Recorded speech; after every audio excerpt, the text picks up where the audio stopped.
In the southern North Sea, Mick, the safety coordinator, has been called out to Ravensbourne North at short notice. He's taking part in an incident investigation about an accident that has happened earlier that day. Once Mick arrives on board, the OIM is the port of call for the investigation. About 10 o'clock this morning, a guy's fallen off a ladder. It was an electrical job he was actually doing. The actual isolation was put in place about 2 o'clock yesterday. Who put the isolation in place? Shockwave actually put the isolation in place. Later on this morning, we actually checked to make sure that the isolation was in place, and that was checked by Brian. Yeah. Feel comfortable with the things in place, but obviously it doesn't add up. Something's not quite right there. Okay. Okay. So we've got a guy at the moment in the sick bay, yeah? Yeah. Okay. So we maybe need to start off by interviewing that guy, because we're going to obviously lose him off the platform. He's going to be key to this. How is he? Is he in a... He's okay, a bit shaken up, but Madge is looking after him at the moment. Okay. Looking at like our standard terms of reference, we'll start off with the sequence of events. We'll go before the ICC. Go back before this time, because what we want to do is to check to make sure that the actual policies and procedures are in place. Yeah. There's no paperwork issues there. Okay. Documentation looks good, etc. But yeah, there's a link between that and the people. We need to make sure that's right. Yeah. But you're not feeling comfortable with this in yourself? No, there's something that doesn't ring true here, and okay. I'm not quite sure what it is. Okay, we'll start picking up the pieces, and we'll get back to you within a couple of hours. Hey, Max. Hi. Yeah. Well, have a quick one. Mick's first task is to actually talk to Mike Connor, the injured party, to find out what happened. So you've been up to a couple of questions, Mike? Yeah, sure. You okay? Yeah. Okay. Wait, would you like to take me through the sequence of events? Yeah? Starting from the word go. Yeah? Well, this morning I've been given the task of replacing a faulty light fitting. Yeah. So I went to see about getting isolation on there from the electrical tech, Colinopolis, and raised the permit once he'd done the isolation. Once I'd been gotten that and the permit was written, I went to go and do the job. And as I got there, it's about, 7 foot high, the fitting, so I had to get a pair of steps. As I got to the job, I disconnected the JB, got my testers on, and there was no power there, so I got my screwdriver, went to disconnect the cable.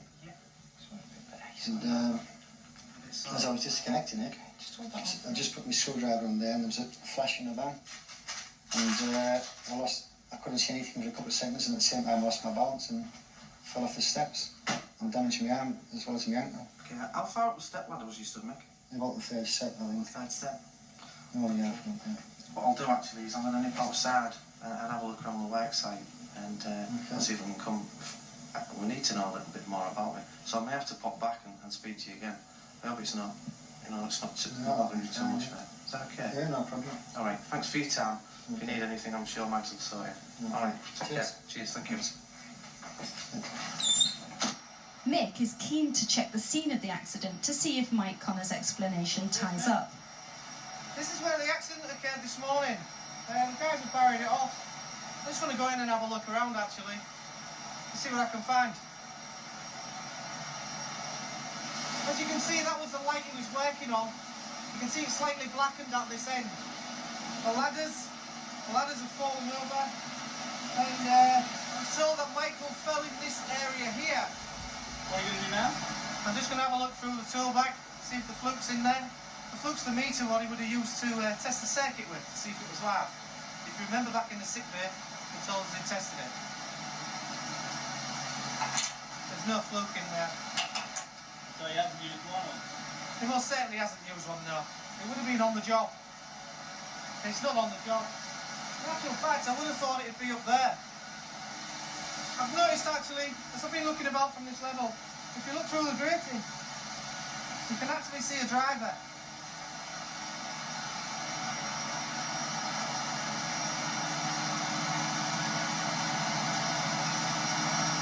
That's the screwdriver in question. It's quite blackened at the end. I would have actually thought as well this work area should have been barriered off. Hence the reason the guy's working up there. We don't want people wandering below him in case we do drop a tool or anything rolls off the grating. So like we said earlier, the work area to be sheeted out, work site to be barriered off. These are all basic things that have been missed. They'll all form part of the investigation, which we can discuss at a later time.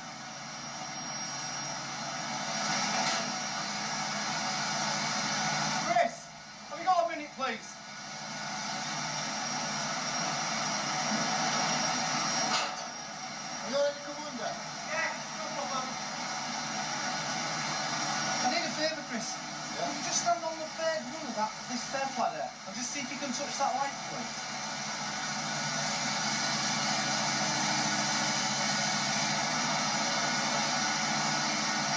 Okay, Chris, yeah, that's fine.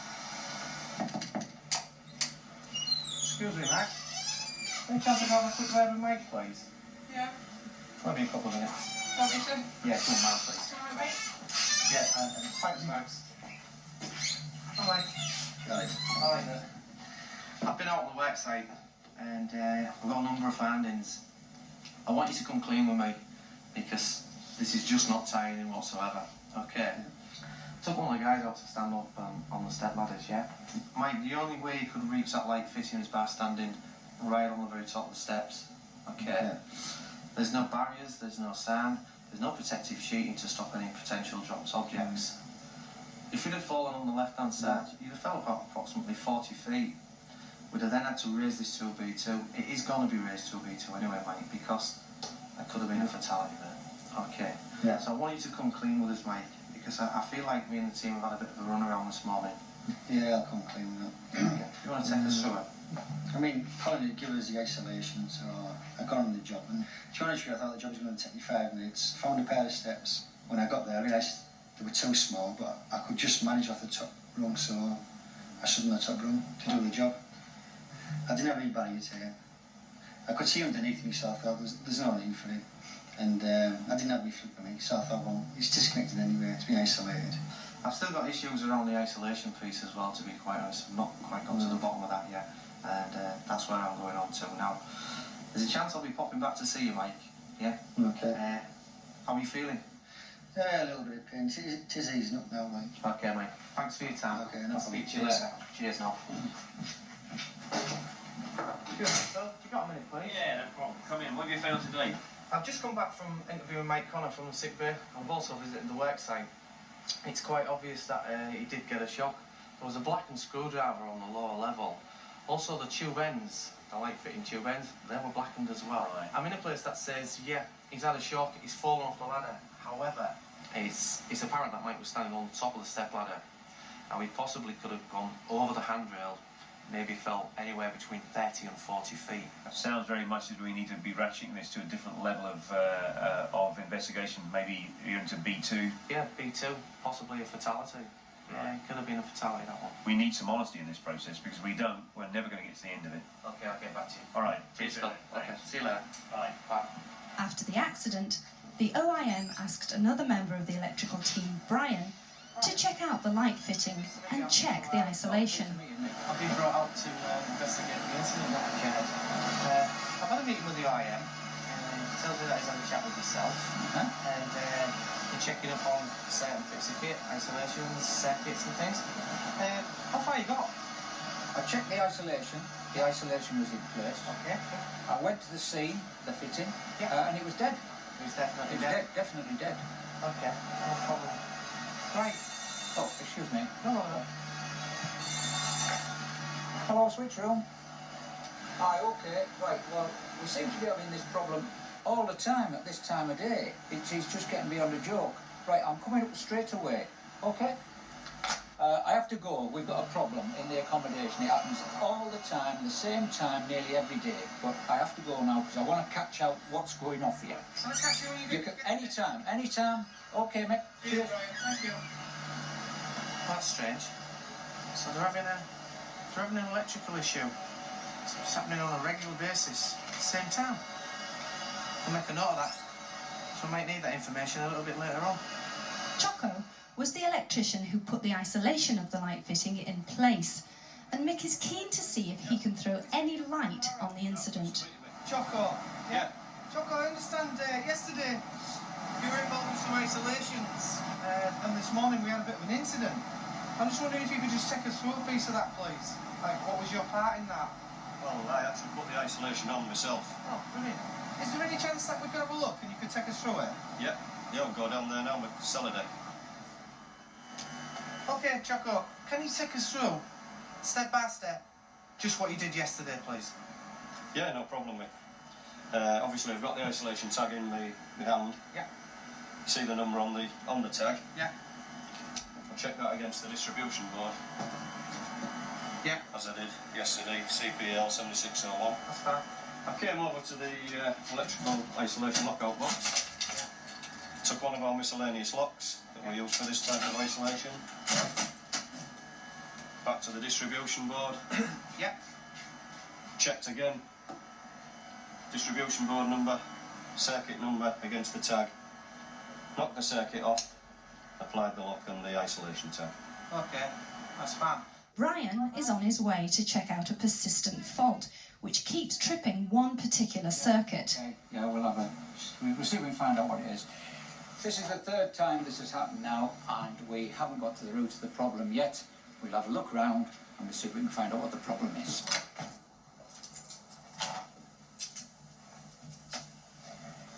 Anything in here? There's nothing in here that could cause the problem. Where next? We'll just go and do another room. We'll just go and do the bedroom. Another room. Brian is about to find the cause of the problem in Mags's room.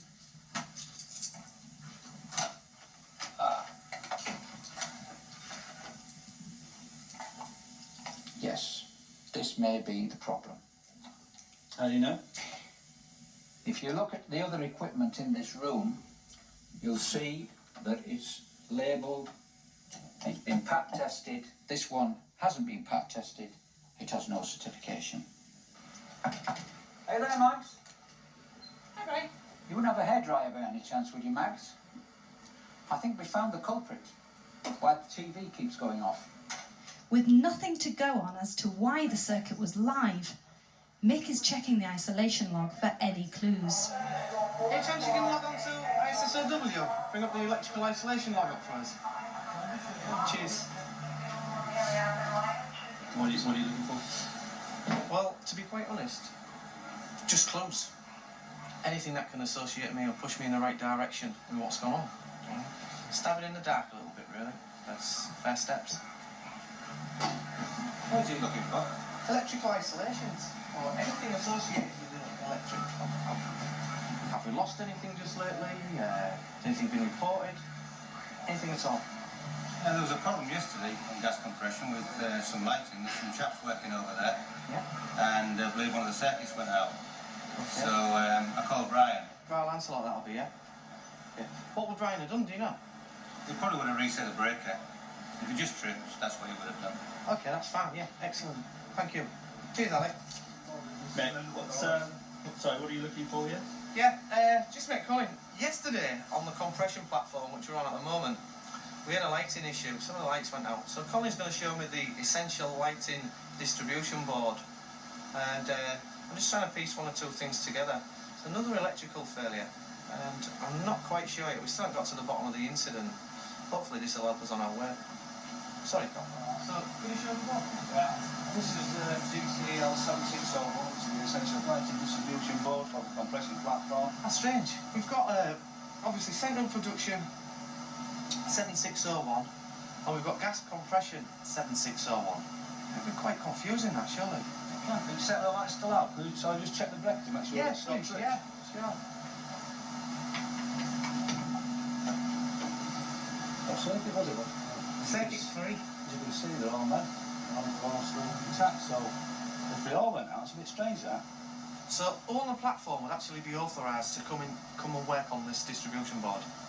Well, the BP Electrics normally, which is Brian, Choco and Michael, they're the three. So normally they deal with all any electrical problems, maintenance, everything. That's fine. So we've got Choco, Brian and Mike. Yeah, it's starting to come together, this con. So, what's next? I'm actually hoping to go and have a chat with Choco and Brian. I just had a look at the two distribution boards, and there's something not quite right. I think I'm there, actually. Just depends on what these guys have to say. Mick is beginning to suspect that there is much more going on in the background to the incident than anyone is saying in the electrical team. Hi, Mick. Choco. How are you? Alright, Mick. All right. Can I have a word with you, please, lads?